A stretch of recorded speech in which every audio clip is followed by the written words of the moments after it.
getting into this field. It's a great field, and it's an awesome field to be in. It's very rewarding, and it's very rewarding to see people change. So I highly, highly recommend that if this is an area you want to go to, you could contact me and I'll tell you all about it. So that's kind of my plug here. The title, Building Resilience in What Appears to Be Uncertain Times. I'd like to use the word appearance because that's really, you know, what things are, their appearances. And so how do we deal with them? So I'm going to kind of start off kind of telling you a little story. And what I'm going to do is during this presentation is I'm going to tell you a couple of stories. I'm going to ask questions just to get a sense of where you're at. All right. I used to teach college students for close to 17 years. And at one point I was teaching a class in positive psychology, and it was one of my favorite classes to teach. So here's what I used to do for class. So I'd walk into the classroom, and then I would get into the whiteboard, and I would write in really big black letters, really huge black letters, what's wrong with you? If you can imagine walking into a classroom and then seeing on the board, this empty classroom, totally naked, nothing, and then all of a sudden these words, what's wrong with you? So this happened for every year I taught this class. So I taught this class for close to 3 years. And what's really funny is no one ever erased it. So I'm thinking, you would think maybe somebody would erase that, but no one ever erased it. So anyway, I would come into class as soon as the class would start, and I would actually make a note of it. And I would tell the students, I said, you know, I've noticed that every year that I've taught this class, every quarter I've taught this class, no one ever erases it. I find that really interesting. But what I also understand is that what's interesting about this story too is that all of you were actually talking to each other, trying to figure out what that was. Because usually if y'all have been in a classroom before where you don't know anybody, everyone's usually quiet. So the fact that people were talking was kind of, you know, cool and an icebreaker, because again, that's a weird thing to walk into. So I'd present the class in the topic, and I would say to the students, how many of you have actually had somebody say that to you? What's wrong with you? What's wrong with you? And they have often said it to you in a really pejorative or derogatory way, basically saying you're not allowed to feel what you're feeling. You're not allowed to be who you are. You're not allowed or permission to do what's happening to you at the moment. And so I would stop and look at all the women in the classroom, and I would say, how many of you, the day you don't wear makeup, someone says, are you sick? Are you sad? Can I help you? Are you okay? All right, women in the group, has that happened to you? Yeah? The day you don't wear makeup, or all of a sudden everyone's like, oh my gosh, like what is wrong, right? So already that was the point I was trying to make, is that we already have a narrative in our culture that's about deficits, about how to fix ourselves. So imagine walking through life every day with the idea that we somehow have to fix ourselves. That gets heavy after a while, right? That gets heavy. And the thing is, people are making a lot of money on that, right? If I were to go into your medicine cabinet right now, I would open it up and I would find something to fix some flaw you got. Yes? Probably, right? So what I would say to the students, as you are walking through life with these stories, these narratives that we somehow have to fix ourselves, we're so focused on all the negative aspects of ourself that we don't focus on our positives. And the way we understand negatives is through positives, so through opposites, right? I know what hot is because I have experience with cold. I have experience with up because of down, salty because I understand what sweet is. And I know what's good because I know what's bad. And then I know what's wrong because I know what's right at some level, right? So I would tell the students, I said, look, if what's wrong with you resonates with you and you're going, okay, I can tell you what's wrong with me. I said, why don't we do this? I would go back to the board and I would erase wrong and I would change the word to right. And I would say to the students, okay, what's right with you? And then everyone would look at me like, what? Like, what's right with you? And they're deer in the headlights, right? And I would say, no, seriously, what's right with you? And everyone's, I can't answer that question. And everyone's like, this is the weirdest question. I said, okay, that's the weirdest question, but what's wrong with you is not a weird question to you? Like, come on, you know? So I remember this one kid, I call him kid, he was like 21, 22. He raises his hand and he says, well, Professor Renteria, he goes, if I were to answer that question for you, basically what I'm saying is that I'm boasting, or that I'm conceited, or that I'm immodest. And I said to him, well, you know, I get where you're coming from, but I want to be clear about one thing. Are you a kind person? He says, well, yeah. I said, are you talented? He's like, well, I'm good at drawing, and I'm good at you know, drums. I'm like, okay. Are you loyal? He's like, yeah, I try to be. Are you honest? He's like, as much as I can. You know, do you love your friends? Do you take care of your friends? You know, and I started naming a whole list of all these things, and they're all positives. So I got to about 20 and I said to him, I bet you it took you an hour to get dressed to come to class, because he's all coiffed and all nicely dressed. And I said, that's what you're trying to show me, when in fact, what's most important to me is that you're loyal, you're honest, you're kind, you have a big heart, and that you take care of people. But here you're showing me this presentation of giving me this idea of who you are, when in fact, what I really wanted to know is that you were all those things. And so I would end that section of the class and I would say, okay, folks, in the future, when you come to class, everything that's a deficit of yours stays outside, because when you're in class, you're a badass. You're gonna come to class as a badass. And in our, I guess, in, you know, pardon the Spanish, but we're chingones, right? So that's the idea, that when we come to a situation, that we come in with our strengths, with all the things that make us who we are, and that's how I see resilience. This is what the whole point behind resilience is, it being able to bounce back from adversity, because we all have strengths within us. So I believe that we all have those strengths already in us to be resilient. The question is, what are some factors that make resilience even possible? I want questions from the audience, or maybe actually answers from the audience. So what do you think are some factors, or how about this? How do you define resilience? Anybody want to define it or give it a shot? Like what that means? Because I know that word gets thrown around a lot. Anybody? Feel free to turn on your mic, and then if you don't feel comfortable turning on your mic, you can also type it in the chat box. Can I go? Anybody? And my definition of resilience is like not willing to like back down if someone puts you down, or like keeping yourself up, not needing others to help you up, kind of like independence. But okay, yeah, and that makes sense. And you know, part of it is there are two pieces that came up in what you said that are very important. So part of it is not backing down, right? When someone tries to put you down, you're not backing down. But we want to be very careful to make the distinction between not backing down from a reactive perspective as opposed to being responsive, where it's like, I'm not backing down because I'm not going to be reactive towards you, but I don't take what you have to say, you know, personally.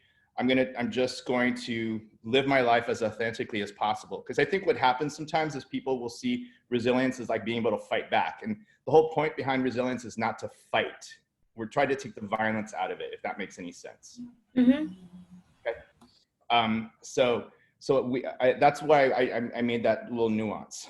So really, when we think about resilience and the way we define it, we just define it as the ability of a person to bounce back from an adversity. And adversity is a bad thing that happens to us.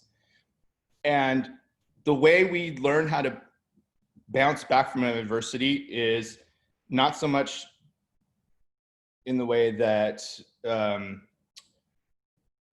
in that we already know how to do that. We've learned how to bounce back from adversity based on the models that we've had. And so that's something that I want to talk about right now, because this is an area where I've been finding that people really struggle lately, especially in the age of COVID. A lot of my clients that I've been seeing, I would say over the 5 months, have been having such a difficult time because they're in a fighting mode. They're not in a survival mode. They're not really in a responsive mode. And so I do want to mention that a little bit. So back to this idea of you know, what are the factors towards resilience? So what do you think makes a person resilient? So knowing that we talk about learning, that you learn resilience. Anybody want to give it a shot? See, you know, what is a factor, or what helps build resilience? Anybody? I don't bite. I'll go. Okay. I think being resilient, like you have to have a good structure at home and have good role models. Because if not, like if your parents are abusive and then you go out into the world, you'll always be scared of everybody. Bravo. The primary factor to resilience is supportive relationships, people that love you and you can trust. These are the people who are also your role models. Okay, these are your role models because they will always encourage you in your life and in the things that you do. So you're right. And this is actually something that I tell all of my folks that I work with. I work with a lot of couples, and the stuff that we do in our couples work is stuff that we do with families also. So it's not that different. What I tell everybody is that when we're in connection with another human being, we no matter how much experience we have, no matter how much education we have, our brain doesn't work. Our brain does not work, period. Our brain breaks. Why? Because it's in our nature as human beings to be pack animals, to be in connection with another human being. I think this is one of the reasons why this COVID scenario has really created a lot of havoc in a lot of people's lives, because we are so disconnected. We're not able to be in connection. And I think one of the reasons why you see a lot of people doing what they're doing is because they're in protest. They're protesting, and I'll explain what I mean by that. So one of the things that I tell everybody is that as human beings, our heart, once we get 3 years old, it stops growing at 3 years old. So imagine yourself, a person in an adult body with a 3-year-old heart. What does a 3-year-old want? The 3-year-old has, if anybody's been around a 3-year-old, you know that 3-year-olds are always looking for attention, yes? They're always like, hey, mom, dad. They're like, yeah, what do you want? They're like, oh no, I just want to know where you were, right? And the parents like, oh, yeah, but you called yeah, I just wanted to know, right? So what does a 3-year-old heart want? The 3-year-old wants to know, do you love me? Will you show up for me? Do you have my back? Can I count on you? I bet those 3 things are the things that you expect of the people you love and you care about. Will you show up for me? Do you got my back? Do you show me that you care? Everybody? Is that an expectation you have? Yeah, that's the expectation we have of everybody. Everybody we're connected with, those are the expectations we have. When one of those people don't meet that expectation, we protest, we get angry, okay? We get angry, and oftentimes we let the other person know, or our emotions get really high, okay? How is that applicable in the world today and when we're talking about resilience? Well, it's applicable in the sense that if we know that the person's gonna show up for us, that we've got someone that has our back, that they care for us, they're already living in our head. So it's not just the people that love me, but also the community that cares for me. So my friends and my peer groups, if I know that they've got my back, that I can count on them and that they care for me, I'm gonna walk around this world with confidence because I know that somebody cares about me and that I matter.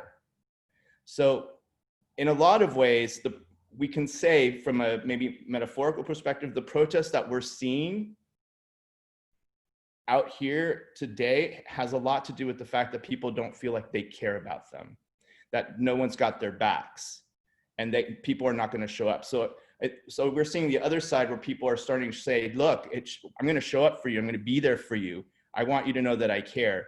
So I think that's what's really important in that what's happening now. Why do we protest? Because we want people to know that we're not fine, that we're not okay. So this is why it's very important that what you're all doing is exactly what I'm really glad is happening, is that you all support each other. Because if you all are supportive of each other, then you can go into the world knowing that even though you might not know each other right up front, but at least you know of each other and you know that you're working towards the same work or similar work. You know that someone's got your back. You know that someone's working towards a greater goal, a greater good, and that you're part of that equation. Does that make sense? So it makes it easier to know that the work that I'm doing, even though I'm tired sometimes, it's like somebody's got my back. I'm not alone. So I feel really supported. Okay. So this is actually another reason why community building is so important, because it's our communities. When we come together, we know and we feel supported. We don't feel alone. So that's how we can challenge systems of oppression, when we know that we got people that are going to be backing us up and share very similar things. So that's an important thing. So from a human angle, we need our connections. We need our connections intensely. And this is the other part that gets into trouble. One of the sad parts about the situation, and again, this is a little bit on a tangent, but I think it's related, is that when people start misbehaving, oftentimes it's because they haven't really understood, how do I put it? They've taken things too personally, and they've taken it to a place where they have potentially are hurting the community. So it's the example of that 3-year-old again being so angry and not knowing what to do with the anger. So what is that 3-year-old who's really angry, not knowing what to do with the anger? They start breaking things, and they start affecting people around them. So unfortunately, there are people that oftentimes get so hyped up, and I know this because I've also been part of different movements over the years since the 80s. And the movement starts great. Everyone's all connected, and the community is great. And then all of a sudden there's one person that potentially starts kind of veering off and doing their own thing, and they start hurting. And so why? Because they're hurting. They haven't been able to manage their emotions. And so this is the part that I think is very important to notice. Why do I say that? I bring this up because there have been organizations that have asked me to come help them and talk to them, because these last 3 years have been very difficult for a lot of people, especially if you're working in outreach and you're working with a lot of people outside. And some people tend to be apathetic, the people that you're trying to work with.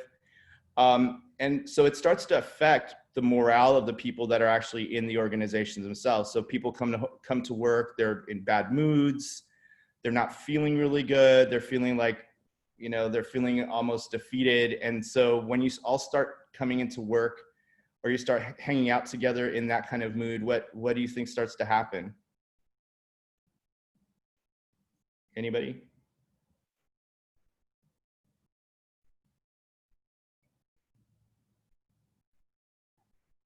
So you're coming to work, or you're coming together, and everyone's in a bad mood. What is that? What is the energy like?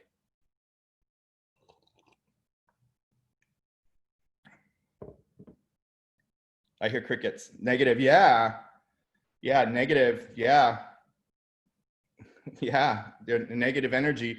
And so you can't really do anything productive when there's negative energy. It's very hard to do anything productive.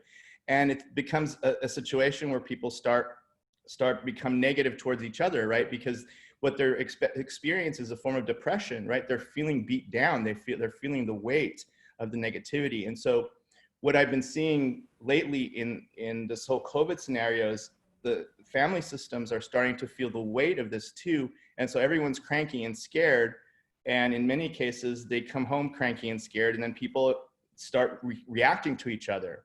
And as I said, those 3-year-old hearts that we have, if I react to you, if I say something to you that's possibly negative, or I call you a name, how is that going to feel? It's probably not going to feel good. And you're probably going to respond in a way, and hurt. Exactly. You're going to feel hurt. You're going to feel hurt.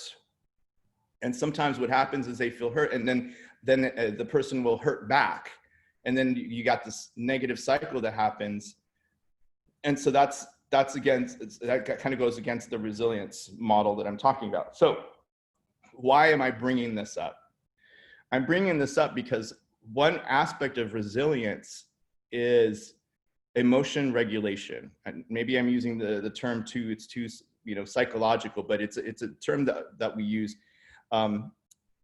Basically, emotion regulation is being able to understand the emotion that we're feeling and being able to name it and then to do something with it. Too often people will feel the emotion, a negative emotion. And one of the things that happens is that negative emotion turns into an action that could potentially be bad. It could be a negative action. So I'm going to give you an example of this.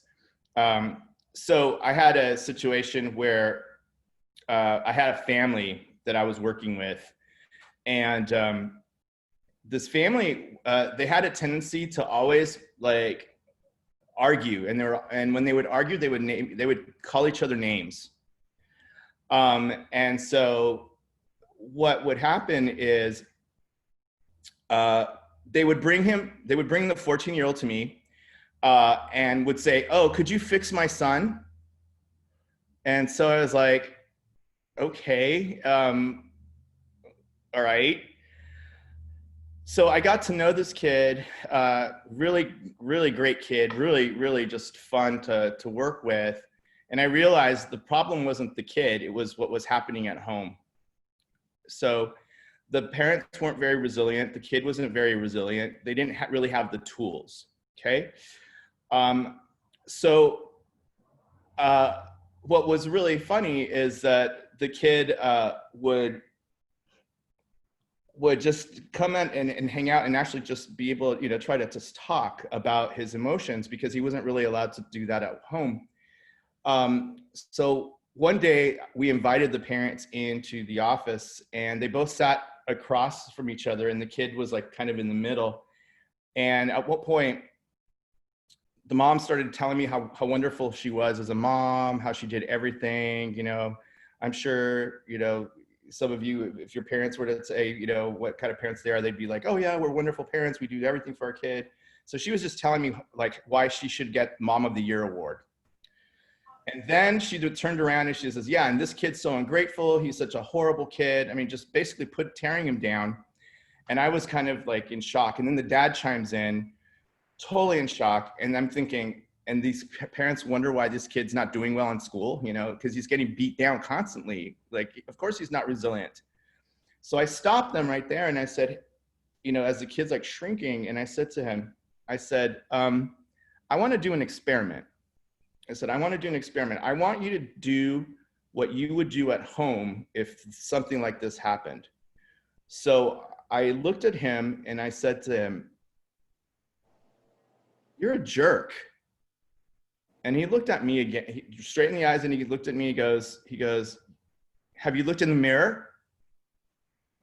And so I put my hands up like this, and I was like, "Are we gonna fight?" He's like, "Well, you called me a jerk." I said, "I know, it was just an experiment." I said, "But you're ready to fight me?" He's like, "Well, yeah. I mean, you called me a jerk." And I said, "Okay." I said, "Let's do this again. Try something different." So I said, "You're a jerk." And he goes, "You're a jerk." And then I said to him, "Well, it looks like we're gonna fight again." And he's like, "Well, you called me a jerk." I said, I get that, but I tried to see if you could do something different." I said, "Okay, why did you respond the way that you responded?" I asked. And he says, "Because you called me a jerk." I said, "Okay, we have established that." I said, "But why did you respond back, even though you knew that it was an experiment? He goes, well, because it hurt. And I said, it hurt? He goes, yeah, you know, I trust you, and you saying that to me didn't feel good. And I said, okay. So let's do this. I said, I'm going to do it again the next time you tell me on your body what's happening. And so I said to him again, you're a jerk. And he did this. He stabbed himself in the heart and he said, ow, that really hurt. And that's all he needed to say. So his parents were like in awe. That's all he needed to say. So what was happening there? What was I doing? What was the lesson I was teaching him about resilience there? Anybody?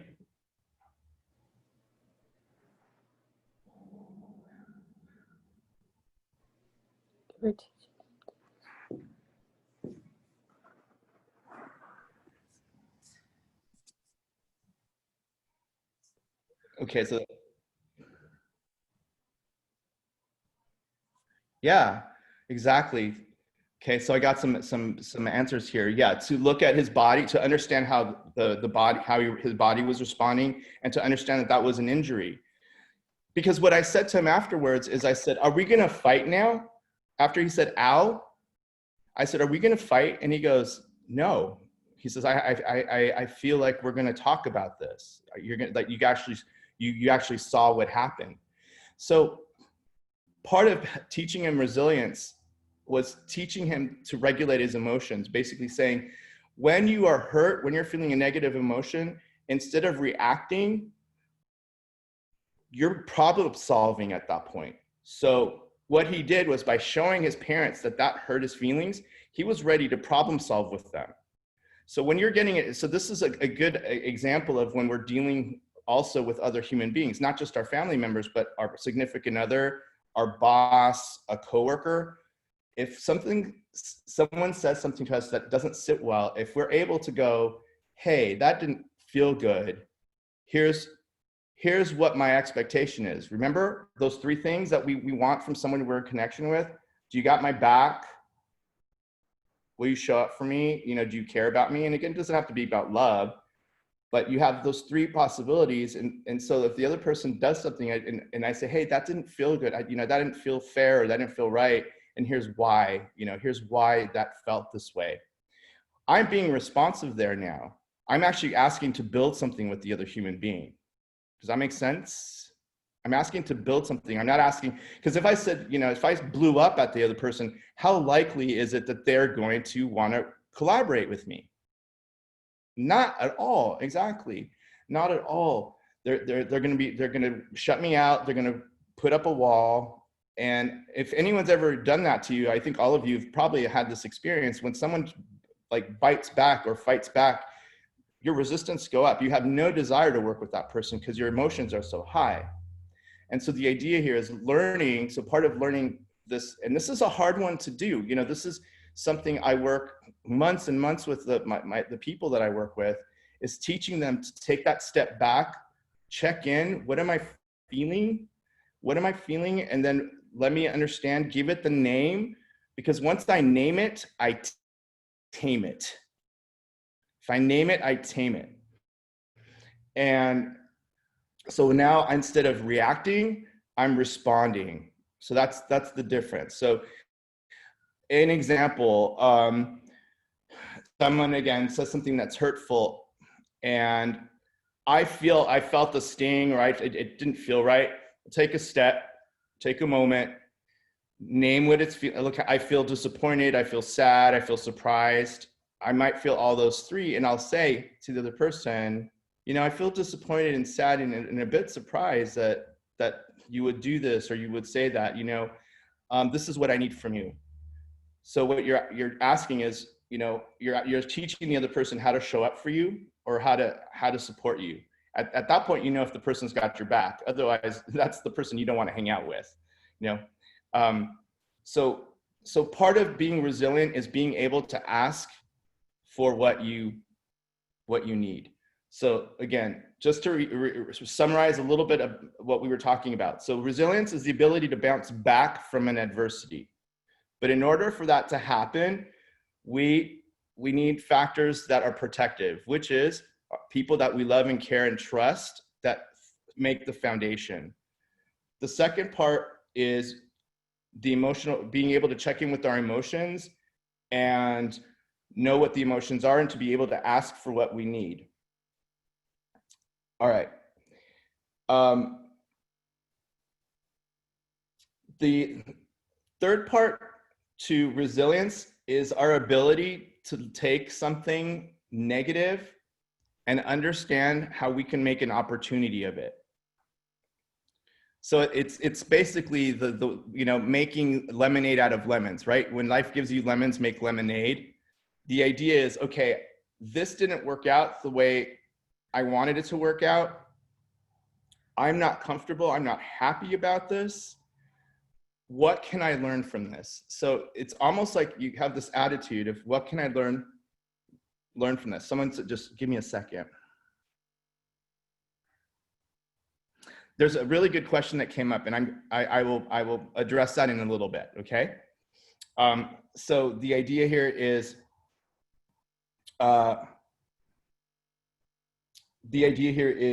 to be able to take an adversity and turn it into something where you learn a little bit about yourself when that thing happens. So I'll give you an example in a little bit, but I want to go back to a question that just came up because we addressed it earlier.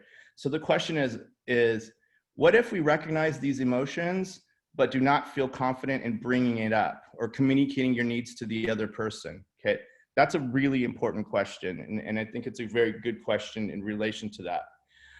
Because it's true that not everyone's safe for us sometimes.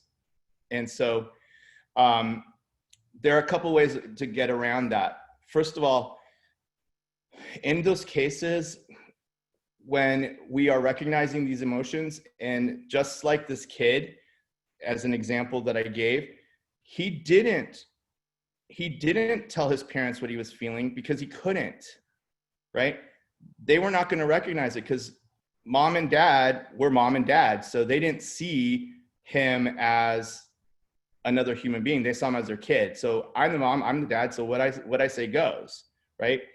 And so part of it was having, this is the part that is harder, is that we got to get the whole group involved. This is why when it's not just ourselves that we have to work on, sometimes we have to work with our family systems, even our communities, to be able to have these conversations. But the idea here is, what I was teaching him also is that what was important is that he learned how to recognize those emotions for himself and realize, okay, my parents are not safe for me, like other people might not be safe for me. So how do I make myself safe? How do I still honor that I have these emotions, but stay and keep myself safe? Because in this particular example, they weren't going to change. I mean, goodness gracious, they did eventually, but at the time, it was like he was doing exactly what he needed to do in his own work, but he also needed to find a way to be able to express it. So what he did is he found his own family. He would go to his friends and talk about it. So he would go commiserate to his friends or people that he felt he could trust. So again, he went to find those people that he loved and trusted. And in this case, it was his friends.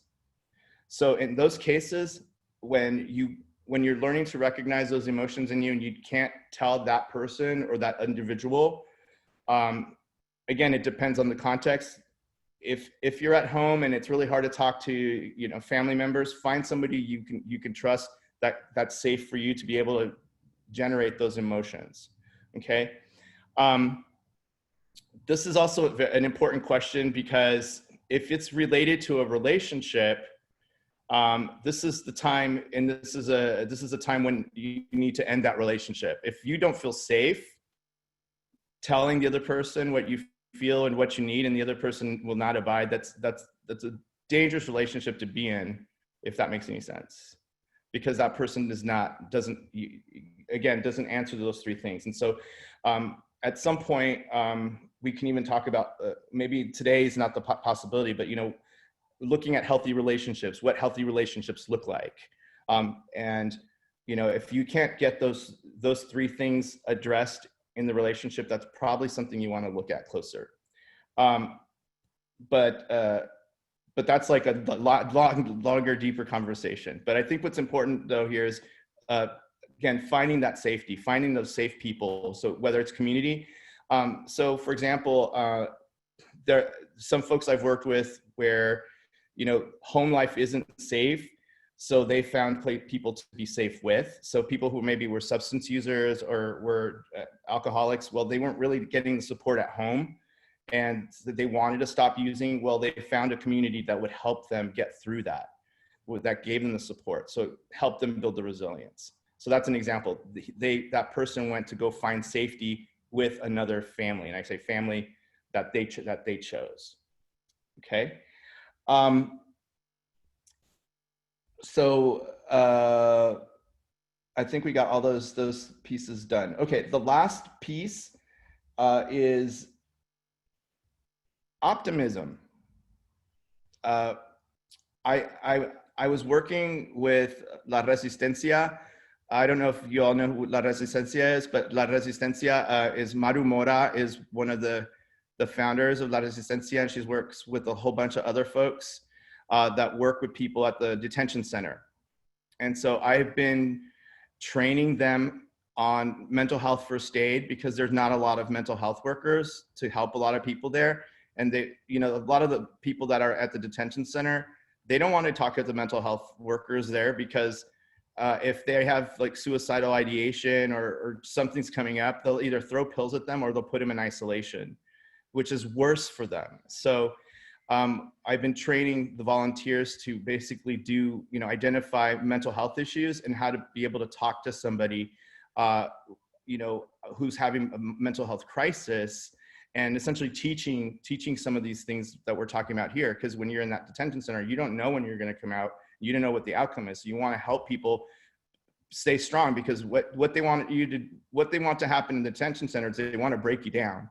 And so what we want to do is teach people how to stay strong and to fight. And so we try to teach them the same things that I'm teaching you all here. One of the things that came up in the conversation was, you know, Madhu says, why is it that some people don't fare very well? And we have other people that could be in solitary confinement for, you know, a couple of months and they come out and they're fine. She says, I don't understand that. How is that even possible? And any idea? Anybody want to give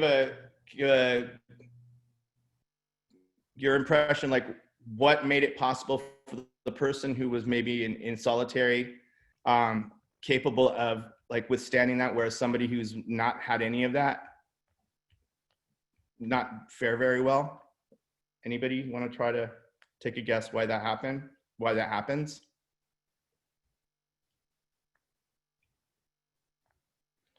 Okay, that's a good answer. Someone good answer.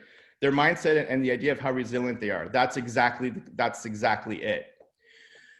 So when I had them, when we talked to the people who fared well, we asked them this question, you know, what do you think you needed, or what did you have in yourself? Remember the question, what's right with you? Same idea. What did you have in you? What was the strength in you that made you able to withstand it? And the first answer was the fact that people cared about me. The fact that there were people that were there that I could hold on to, that held hope. That's the main factor. Just knowing that I could make a phone call and just connect with someone, even for 10 minutes, just to know that they cared. The people that weren't very, very well didn't have a really good support system. So this is why I keep coming back to why support systems are really important for resilience, and why what you guys are doing, what you all are doing, is so important, that you are building community, because you're my replacements, folks. You are my replacements.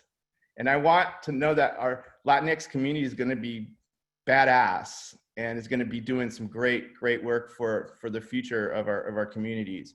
And so part of that is being in community with each other and learning these skills and helping each other build each other up. Because again, that's what the man wants us to do, is they want us to break each other down. They don't want to have us build each other up. Okay. And so that's why resilience is such an important aspect. The last thing, again, to finish with the factors for resilience is optimism. So this is what I was talking about with the folks at the detention center. The optimism is basically kind of the engine to all of this. So all the research on resilience, I would say not all the research, but most of the research on resilience puts optimism as another foundation. Not because optimism means like you're going to see like everything's going to go well. It's more the mindset that you have about what you're going to learn about a situation. Someone who's optimistic is not going to take a situation personally. They're going to look at it from a local level, meaning they look at it from the context, and they look at it as impermanent. So what I mean by that is, this is the example I give, to best to describe it. I'm waiting for a parking spot. Somebody comes in and takes the parking spot I was waiting for. Most people will be like, ah, and start screaming and then maybe honk and be negative towards that person. That's being reactive. Now, if I'm going to be responsive and resilient using the optimist model, I'm going to be like, okay, you know what? That person was a jerk.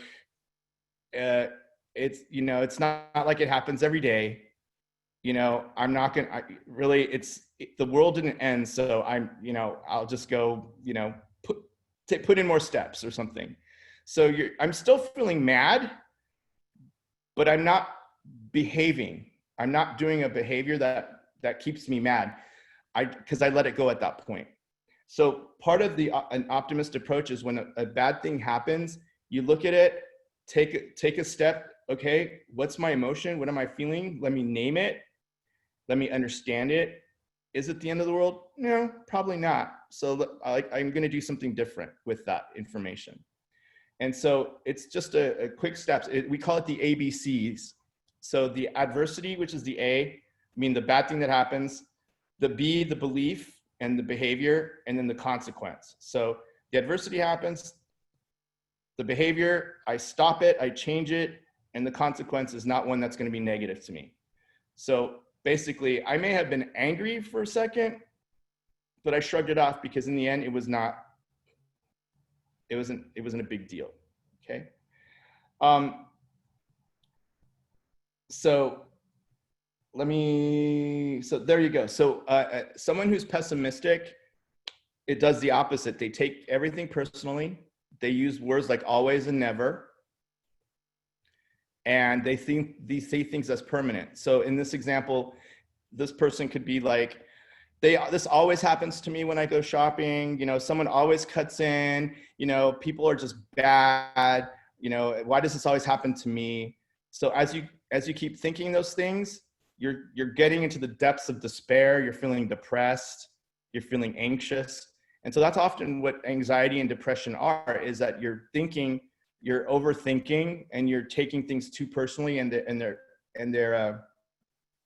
they get to be weighty, and you start taking things really, really personal. So that's pretty much it. So let me just summarize, because I see that we're getting close to time. So resilience is the ability to bounce back from an adversity. The factors that make this possible is our relationships, the people that we love and we trust, emotional regulation, learning how to regulate our emotions, and then use the opportunity to see things from an optimistic perspective, meaning what can we learn from all of this?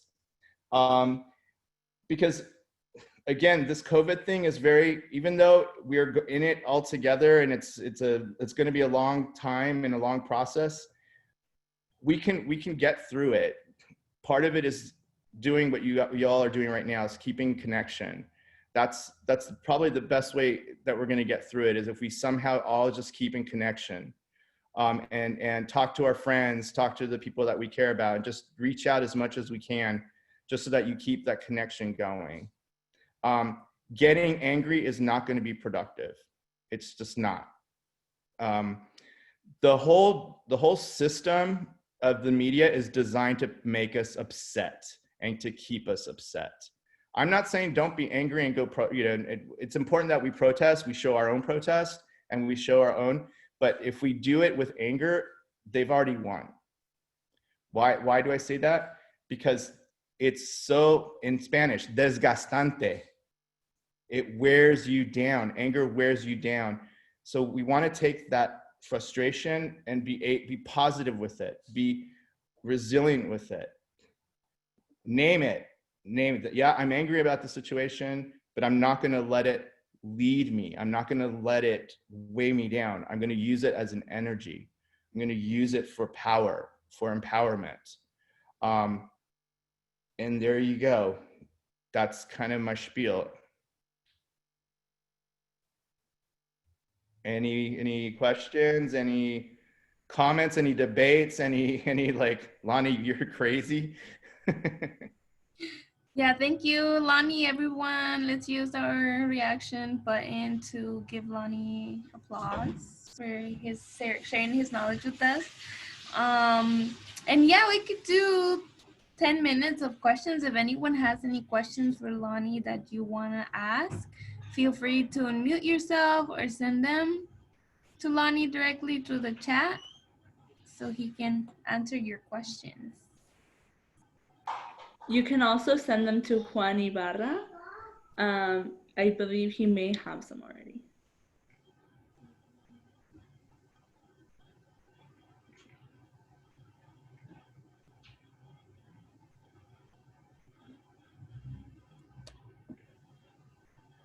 So I have a message. That one that's going to be an hour's long worth. Is that okay? The person who wrote me privately, that I'd want to talk to you over a longer period of time, because that's a huge one. Okay. The question was, just really quick, yeah, how do we initiate a mental health conversation with old school parents who believe that depression and anxiety are an American thing? It's a gringada. Depresión es una gringada. It's a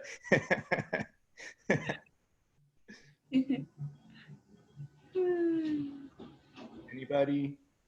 Lonnie, I have a question. How did you decide to become a therapist? And what did that look like for you? Okay, so actually, I really totally skipped all of that. So I'm going to give you my story. So I grew up in Los Angeles. So I'm going to be 50 this Sunday, by the way.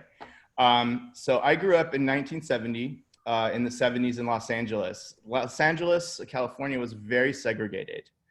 My mom is an immigrant.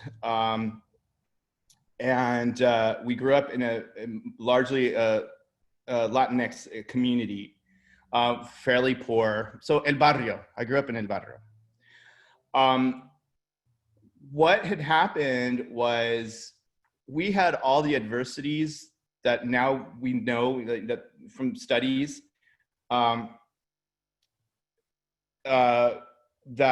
poverty, racism, violence and all this stuff. It was all around us. We had a lot of gangs around us.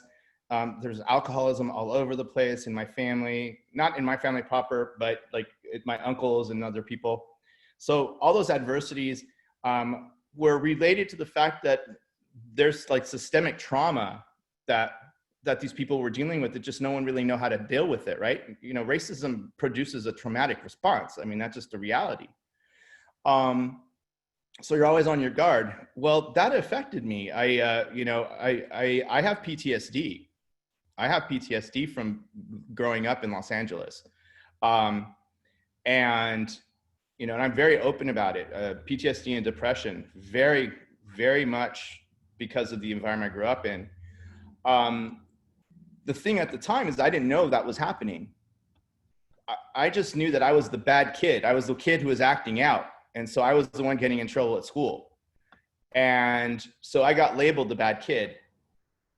I didn't think it was fair at the time. And so I did everything possible to kind of get out of there. And that's what I did. I ended up being very, very fortunate to find people who mentored me in my early 20s. This is why mentorship is so important. They mentored me in my early 20s to get me to change my mindset about the world that I was living in.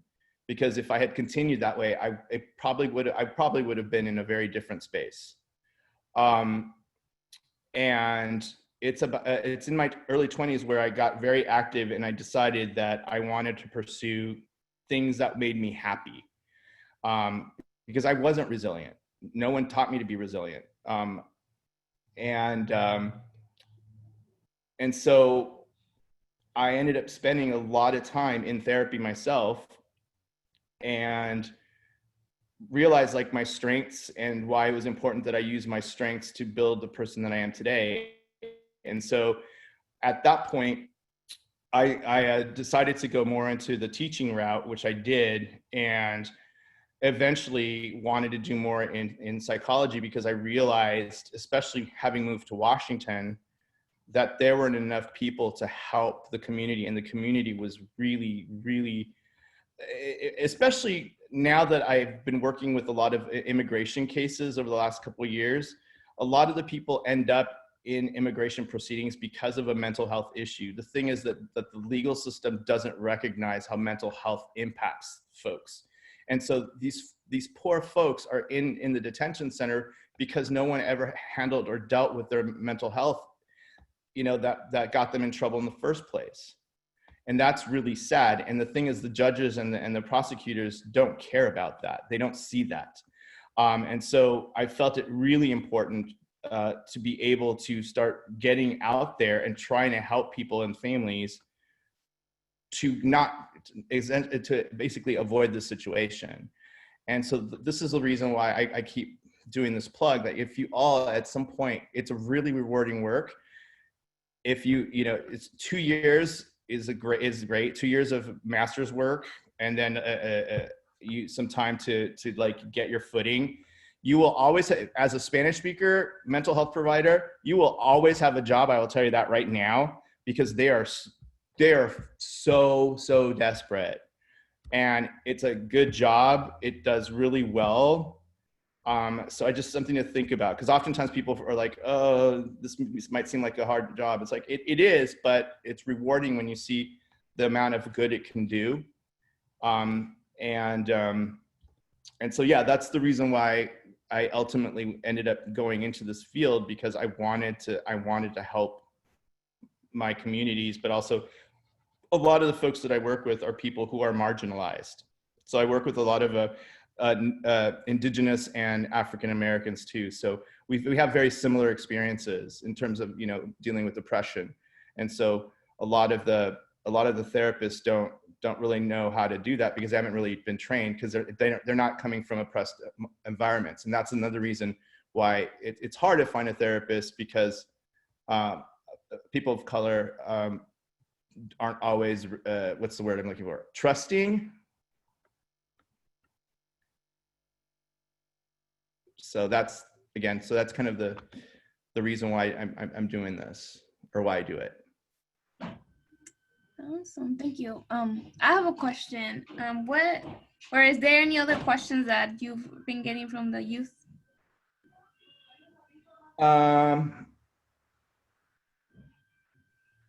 So a question came up is, I have a friend who talked about having panic attacks. What can we do as friends to help them calm down at the moment?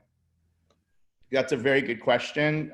This is something that is very important. Okay, when someone is having a panic attack, the last thing you want to tell that person is to calm down. Okay, that's the last thing. Let me explain to you what a panic attack is. A panic attack is your brain is got the signal that it's in danger. And so what our brain is trying to do is it's trying to protect itself. And so when someone is having a panic attack, the best thing that you can do for that person is hold that space for them and say, basically ask them, what can I do for you? Do you need to be held? Do you need someone to sit with you? Do you need to hold your hand? Because think of it this way, when you see a child freaking out, what do? We go and we hold them really tight, right? So what happens in a panic attack is the person feels alone and they've lost control. And so our brain is still an animal. It still thinks we're living in the caves and it's gonna do everything to defend itself. So what a panic attack is, I'm so scared, I wanna run, but the person's going, but nothing's going on. And so that they get in this kind of circuit, and so their body is responding that way. So the best thing to do is ask permission. Hey, can I hold your hand? Can I hold you? Do you want to sit next to me? Let's breathe together. Because what you're trying to do is you're helping them calm down. The last thing you want to do with someone who's having a panic attack is try to talk them down. Just like, can I hold you? Can I hold the space? Do you want to sit next to me? Let's breathe together. And just sit and model the calm for the other person. That's the best way to help someone who's having a panic attack. Because again, as they see the other person being calm, it signals to their brain, oh, there's no danger. I don't have to be, and so this is a good example. I just dealt with someone with a panic attack the other day, and just talking to me, okay, let's breathe together. Just sit here with me. Just look at me, look at my face. Was like enough to bring the person down from the panic attack. And so I said, okay, from now on, practice this. When you start feeling panicky, remember, try to envision me, talking to you, looking in my eyes. Try looking, pretend you're looking at me in the eyes, and that I'm breathing with you, just to tell your brain, hey, brain, we're not in danger. The reality is exactly that right now, because of COVID, people feel like they're losing control because they can't get out, that they feel cooped up, that their brain is starting to respond that way. Actually, the last week, panic attack was one of the trending Google searches. So that's big. I mean, it's telling me, and it's indicative that this is happening more often if more people are actually Googling that, but in my line of work, I've seen this more often too. So I hope I answered that question. Hi, Lonnie. Another question that I got from the chat was, do you have any social media accounts that you recommend we should follow? So in relation to mental health, or in relation to just, because that's kind of a really big question, right? Yeah, I think the person in question was referring to mental health. Okay, there are a couple, but is it possible for me to just send you those and then you can send them out to folks? Sure, that's fine. Yeah, I would rather do that, just so because there are a lot, but then I also want to make it age appropriate, right? I don't want it to make it too complicated. Yeah, that's fine. No worries. Okay. Is there any other questions from the youth, or I can ask the last question? Okay, so last question, Lonnie. What advice would you give anyone who might be considering going into mental health? Like, should one go to therapy first, check it out, or like, what is your advice? Well, when you are becoming a mental health provider, the first year is essentially getting to know yourself. So you will already be having to do therapy yourself. because you're also learning to be, right, you're asking the other person to be vulnerable with you. So one of the first things that you learn is how to be vulnerable to yourself, to somebody else, and to learn empathy. So you're already doing it in the first year of the, but it's one of the most, I would say, the most beneficial and awakening experiences that you have, because you get to see parts of yourself that you never got a chance to take a look at, so that when you're actually working with folks, and you see the awakening in them, you actually can see the awakening in them too. So you can, so it helps, because at that point, it's like, you know, when the person's starting to make those changes. So you can actually validate that too. So, I wouldn't say that you go ahead and do it, but the recommendation is that will be, when you do the first year, is that you're already doing that. And you're already working very closely with your professors and with your friends in the program, that you're already getting really, like, you're living it basically for the first full year. And it's, again, it's actually a really wonderful experience. Okay, thank you for your answer. So I believe those are all the questions. Does anyone have any last burning question they want to ask before we transition to the next part of the workshop?